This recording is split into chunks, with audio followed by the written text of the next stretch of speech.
ইরানের নেতৃত্ব এবং সামরিক বাহিনীকে লক্ষ্য করে যুক্তরাষ্ট্র ও ইসরায়েলের চলমান ব্যাপক হামলায় দেশটির সর্বোচ্চ নেতা আয়াতুল্লাহ আলী খামেনি নিহত হয়েছেন।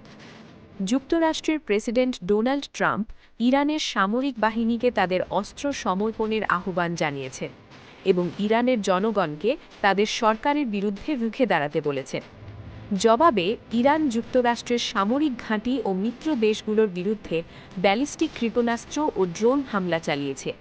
তাদের লক্ষ্যবস্তু ছিল ইসরায়েল, বাহরাইন, কুয়েত, কাতার, সংযুক্ত আরব আমিরাত ও জর্ডান। রোববার ইসরায়েল তেহরানের কেন্দ্রে নতুন করে হামলার কথা জানিয়েছে, আর ইরান পুরো অঞ্চলে হামলা অব্যাহত রেখেছে। আর নতুন আপডেট পেতে আমাদের চ্যানেলের সঙ্গে থাকুন।